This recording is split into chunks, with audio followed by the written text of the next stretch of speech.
The winery was started by my grandfather, Dr. Konstantin Frank, who was a PhD in grape growing, which is known as viticulture.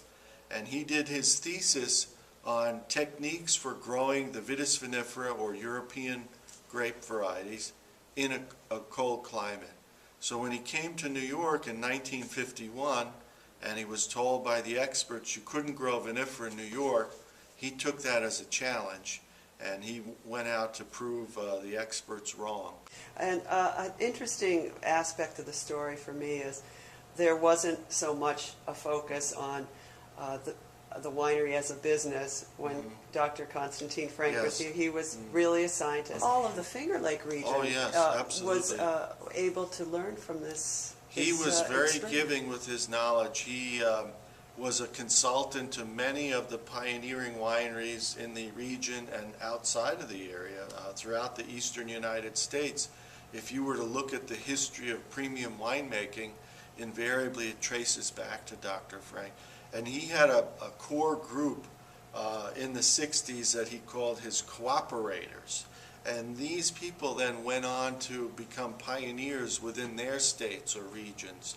And so Doug Moorhead in Pennsylvania at Presque Isle, Elizabeth Furness in Virginia at Piedmont, George Matheson in Massachusetts, and then they kind of spread the gospel, so to speak, in the sense of educating others about vinifera, and created this renaissance in the Eastern wine industry and added to the growth of the wineries. Now today all 50 states have wineries. So a lot of that growth started in the Eastern United States and spread to other states. And you know, really Dr. Frank is credited with a lot of that knowledge and consultation that he basically did free.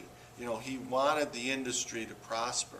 He wasn't charging $200 an hour like some high-paid consultant. He wanted the wines to improve and for more wineries to grow the noble European wine grapes, which were literally grown throughout the world, not just in Europe, but California, Australia, New Zealand, but they weren't grown in the eastern United States. So he really took that as a challenge and created a renaissance in the eastern wine industry. And then my father took over the winery in the early 80s, and then I rejoined the winery in '93.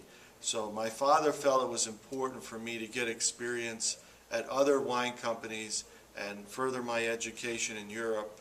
So I did that, and then rejoined the winery in '93 as president. So when you were growing up as a kid, were you often in the cellars and watching how the grapes came in and were pressed? Yes.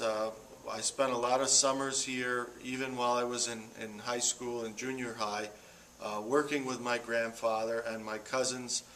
We did a lot of hunting and fishing here too, so it wasn't all work and no play. My grandfather was a real outdoorsman, and he has several ponds stocked with fish in the vineyards, and was an avid hunter. So he instilled that love for the outdoors in his grandchildren, and also it brought us closer together, I think.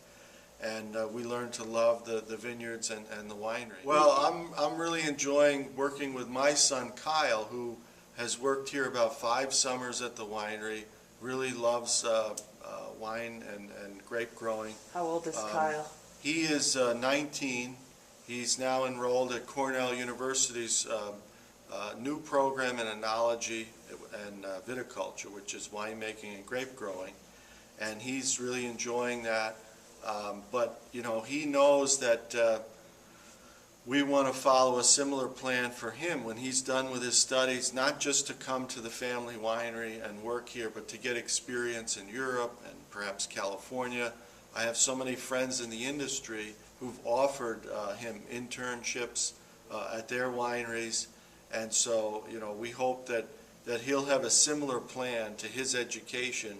And so when he comes back to the winery, he'll be able to bring new ideas and help us grow and kind of put his stamp on the winery, because we've had 3 generations of Franks here now, and each one has kind of put a little different stamp on the winery. And so we're looking forward to Kyle, coming on board. And, that would be our fourth generation, which for an East Coast winery would be unprecedented.